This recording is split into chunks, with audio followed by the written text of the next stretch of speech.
به نام خدا، سلام و عرض ادب خدمت کاربرای محترم آموزشگاه علمین. من سید امید قدسی زاده هستم و شما فصل 4 آموزش طراحی وبسایت رو دارید مشاهده میکنید. خب تا اینجا من بهتون فضای کلی المنتور رو چه با ظاهر جدیدش چه با ظاهر قدیمیش آموزش دادم. توضیح دادم که ویجت ها، المان ها به چه دردی میخورن. بخشی از این المان ها رو با هم دیگه کار کردیم، فونت ها رو تغییر دادیم، تنظیمات رو تغییر دادیم، در مورد ریسپانسیو سازی اطلاعاتی کسب کردیم، متوجه شدیم ستون ها چی هستند و البته بخش ها چه کارایی دارن. خب حالا با همدیگه میخوایم بریم چند تا دیگه از المان های المنتور رو بررسی بکنیم و ببینیم به چه دردی میخورن.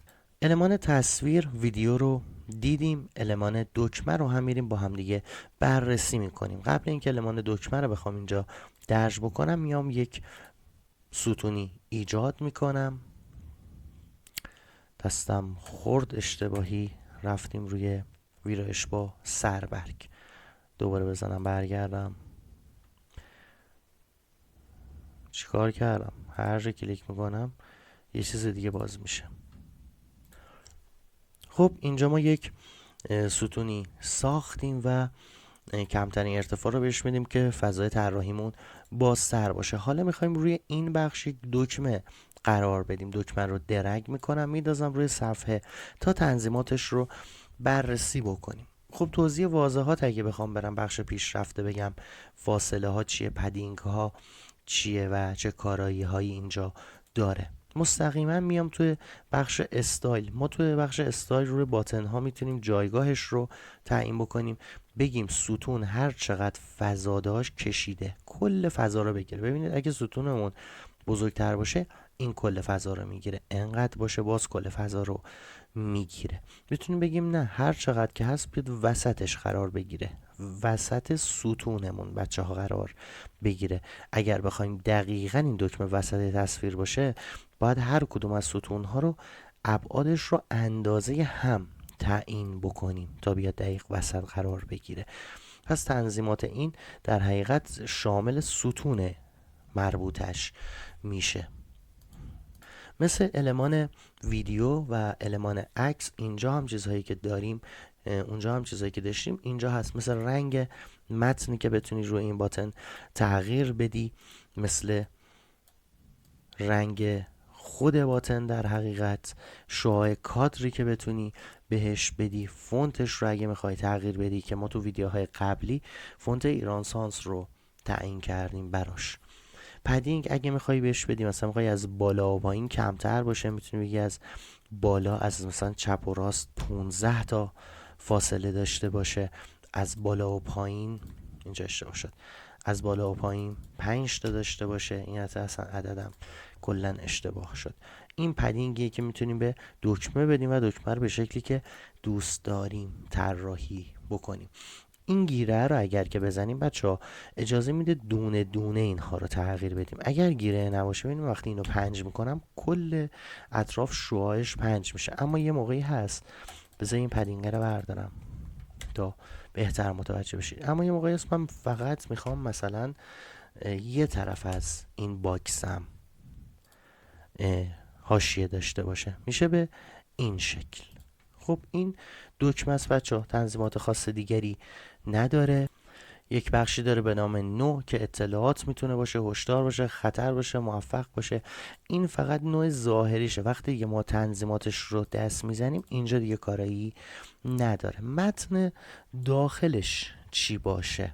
این متنی که داخلش هست یا لینکی که میخوایم بهش ارجاع داده بشه. من مثلا میخوام صفحه اصلی سایتم رو باز بکنه، پس لینک صفحه اصلی سایتم رو میزنم و میتونم من بگم توی یک صفحه جدیدتر بازش بکن.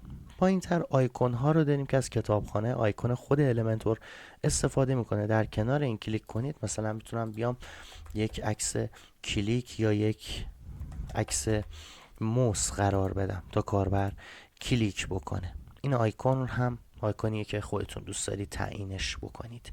هر آیکونی که خواستید به 3 شکله، یا بدون آیکونه، یا فایل SVG خودتون آپلود بکنید، یا از کتابخونه آیکون المنتور استفاده بکنید. برمیگردیم توی تنظیمات المنتور تا المان ها رو ببینیم. این المنتور هم خواستید تنظیمش بکنی، هر جا صفحه کلیک بکنی، راست کلیک بکنی، کلیک بکنی، میاد اینجا رو بهت نمایش میده. خب ویرایشگر متن توضیح خاصی بچه ها نداره.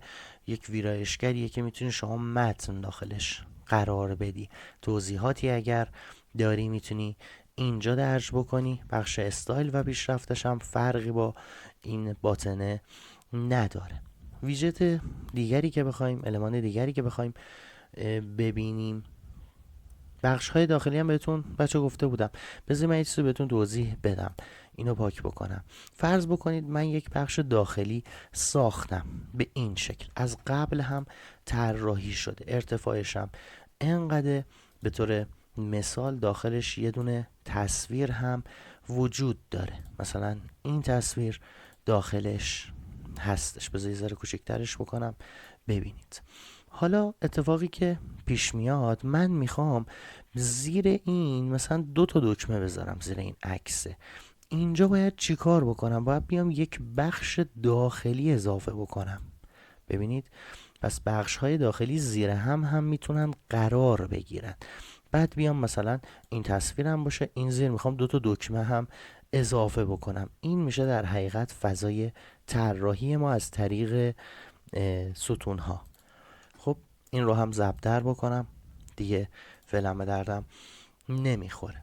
خب ویدیو رو توضیح دادیم، تصویر رو توضیح دادیم، فاصله گذار داریم بچه ها، جدا کننده، که اینها رو توی بخش بعدی بهتون توضیح میدم چه کارایی این دوتا دارن. المان نقشه گوگل رو داریم که میتونی باش مپ رو نمایش بدی. ببین وقتی من اینجا بکشم میگه مپت کجاست. به طور مثال من آموزشگاه علمینه رو باز بکنم، اینجا روی نقشه ما یک موقعیت جغرافیایی داریم. هم لینکش رو این بالا میتونم داشته باشم، هم میتونم این بخش رو، آدرسش رو کپی بکنم بیام اینجا درجش بکنم. به همین سادگی لوکیشن منم برام تعیین میکنه. خب قسمت های دیگری که هست، اینجا آیکون رو ما داریم. بذارید آیکون رو هم بهتون توضیح بدم چه کاری انجام میده. این رو دیلیت بکنم. خب آیکون هم همونجوری که از اسمش معلومه آیکون دیگه، میتونیم روش لینک گذاری بکنیم، بگیم روی آیکون کلیک شد اتفاقی براش بیفته. حالت نمایشش رو به صورت انباشته یا قابدار میتونیم در نظر بگیریم که یک حاشیه‌ای دورش بگیره. حتی وقتی میزنیم روی انباشته میتونیم بگیم به صورت گرد باشه، مربعی باشه، یا دایره‌ای باشه کامل. بخش استایلش هم همانند باتن و دکمه ها تنظیماتی داره که میتونی رنگش رو تغییر بدی یا هر تغییر دیگه که خواستی روی ظاهر و استایلش اعمال بکنی. خب بریم با هم دیگه بخش بعدی آموزش رو مشاهده کنیم.